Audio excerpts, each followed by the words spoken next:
So if we're using the normal distribution, the highest 30% would look something like this under the normal curve. So to find that, what we want to find first is a z-score value that corresponds to the upper 30% in the normal distribution. And then we can convert it back, because they told us the mean to x is going to be a certain value that we're going to solve for. That's going to be the weight of the Starbucks coffee. So the mean is 385.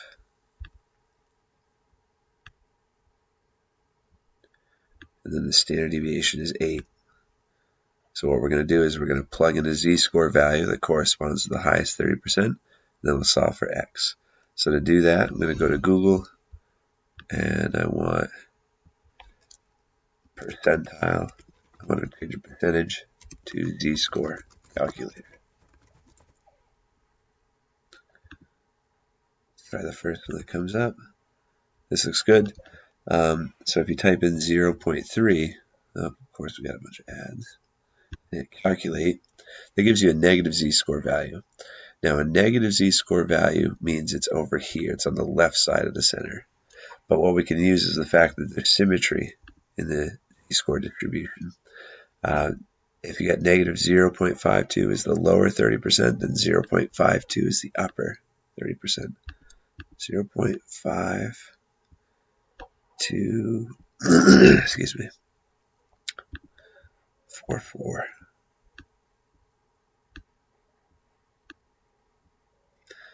And so that's the z-score that represents the upper 30%.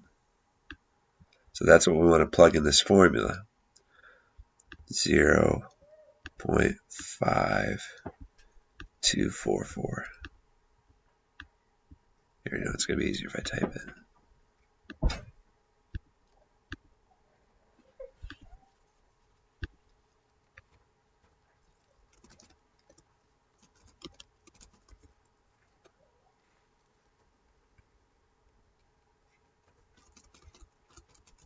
Oh, and I forgot we got a z-score value. It's 0.5244.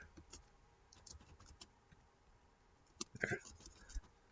Okay, and we want to solve this equation for x.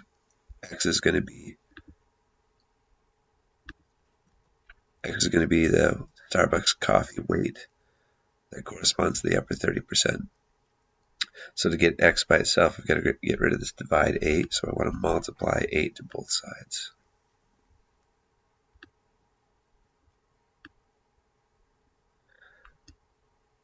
So when I do that, I've got 0.5244 times 8, that's 4.1952. And the 8 is canceled out on the bottom, just like we learned in algebra. Then I want to add 385 to both sides. So that gives me 389, and then what decimal they want? 2 decimal places. So this one rounds up. So the weight is 389.2 grams.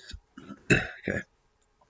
So I'll leave this one, and I'll also leave this one because it's the same thing. The middle 70%, though, I'll show you what to do for that.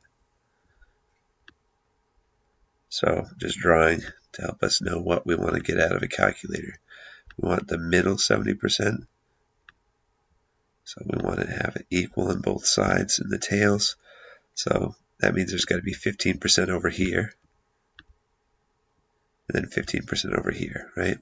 So in that same calculator, we can just look up a z-score for the lower 15%, and then that'll be the same z-score, just opposite sign for the upper 15%. So here's our calculator, 0.15, negative 1.03,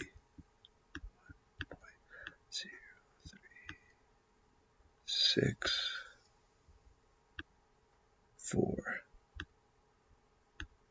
then it's the same thing, just positive over here, because remember, if it's above average, it should be positive z-score.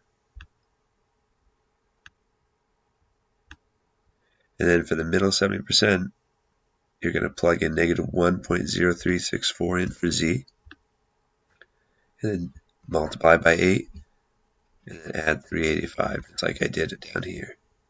And that will get you the lower value that represents the lower part of the middle 70%. And then you'll repeat the process except plug in 1.0364 in for z, and solve for x again. That'll be the upper